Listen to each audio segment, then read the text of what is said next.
Yes, I do, but I didn't know it was Mahler. Uh, I was about 13 years old in New York City, and I was taken to a rehearsal of the New York Philharmonic, and Metropolis was conducting, and he was conducting something which I didn't know at all, never had heard. You know, I had studied the violin from the age of 6, and I played a lot of music, you know, but I'd never heard this music before, and I thought maybe it was something Spanish. I don't know. I didn't know what it was. It was probably something from the Fourth Symphony that was a little bit, you know, kind of Spanish, and I was quite impressed with the sound of it, and I thought, what is this? You know, what is this? But I never found out. Yeah, for me, it's music that you can listen to over and over and over and over again, and find more and more and more in it. And like Beethoven, it struggles always. And it speaks about questions, you know, that are very deep and important to humanity. It not only takes into account, you know, the search for God and for meaning of existence, but it also deals with the frivolities of human life, what human life is, with all its warts and blemishes and so on. That's all there in the music. And it's an amazing use of long form that you can he has a way of getting you through immense stretches of time where you're not aware of them.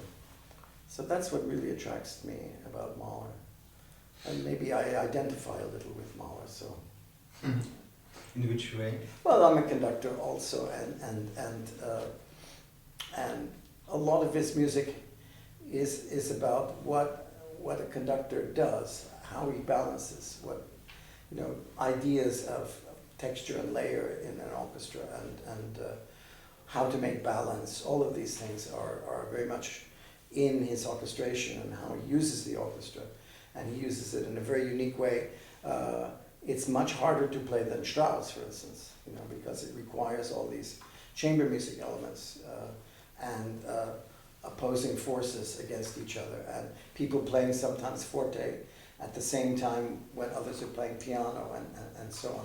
So it's very fascinating as a conductor to look at this music and understand how great a conductor he was.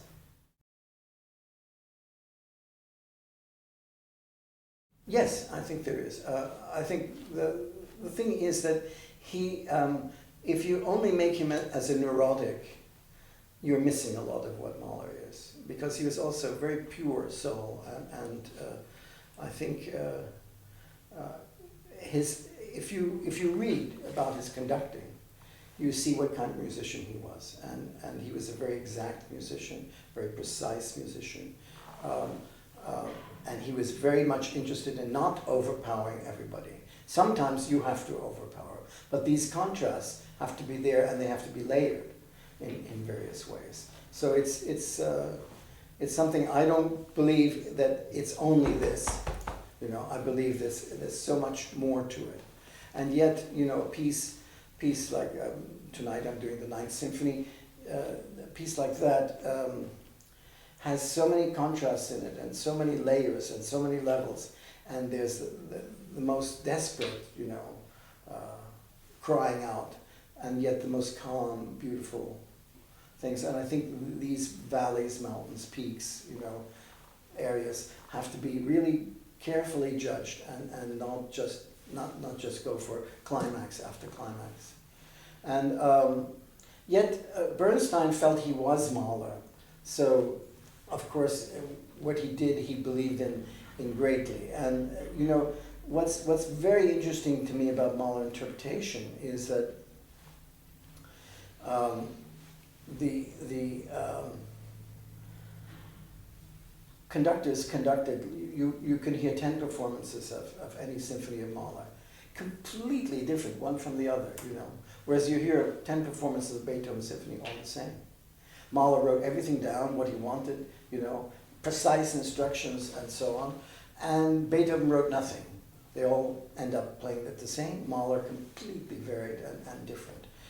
various ideas of tempi, various ideas of balance, various ideas of expression, and so on. And so it leaves itself also, one can sort of get into that world. So when I hear, when you hear Mr. Boulez conduct Mahler, or you hear Horenstein conduct Mahler, or you hear Bruno Walter conduct Mahler, or you hear Metropolis, or you hear Abado or Karajan, or whoever, they're all putting their own very strong point of view onto the music. But I also believe that the details in a Mahler score are very, very important. And if those can be really realized, I think you get a very clear picture of what the music is.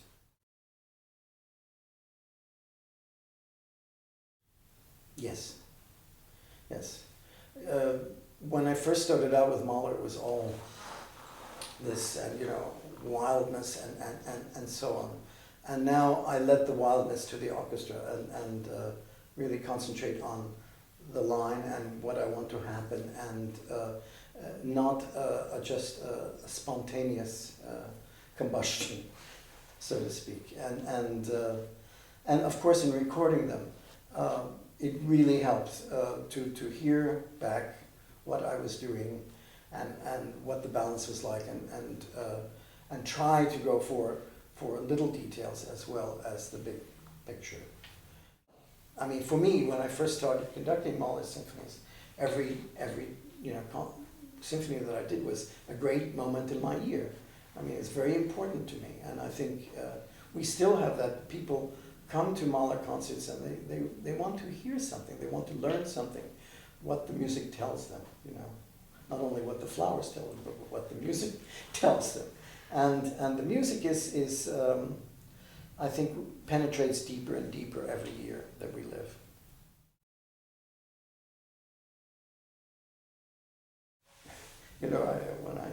When we recorded the Sixth Symphony, in the second theme,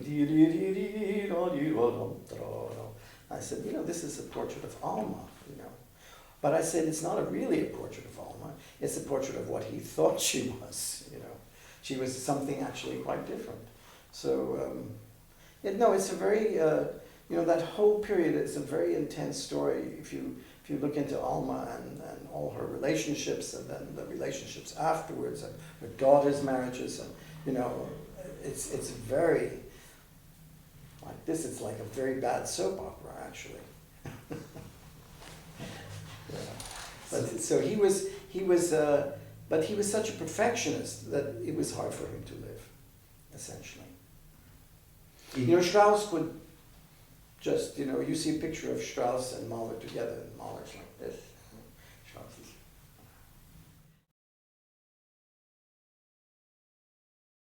Well, I heard Klemperer conduct when I was living in London, and I heard him do the Auferstehung Symphony. And that was very monumental, very...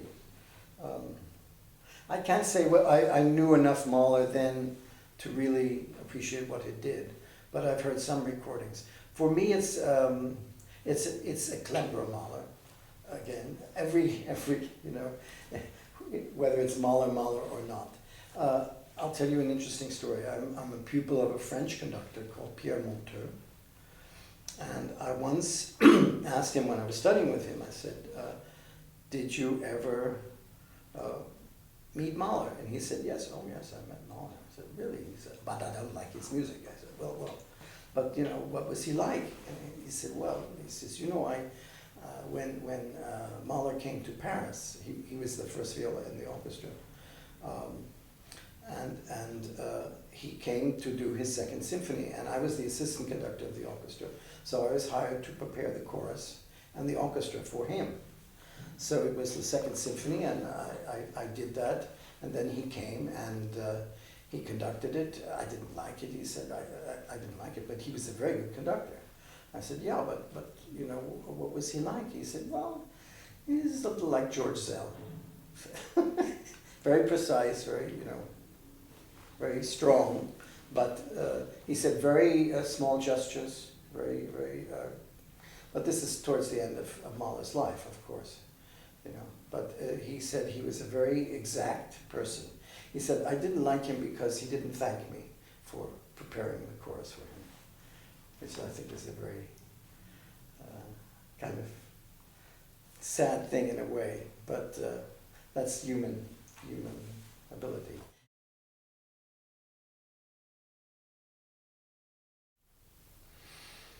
He wanted to be a great poet and be Beethoven in a way, and be a kind of super Beethoven. And yeah, he wanted to describe all of life. He wanted his music to be a universe in itself.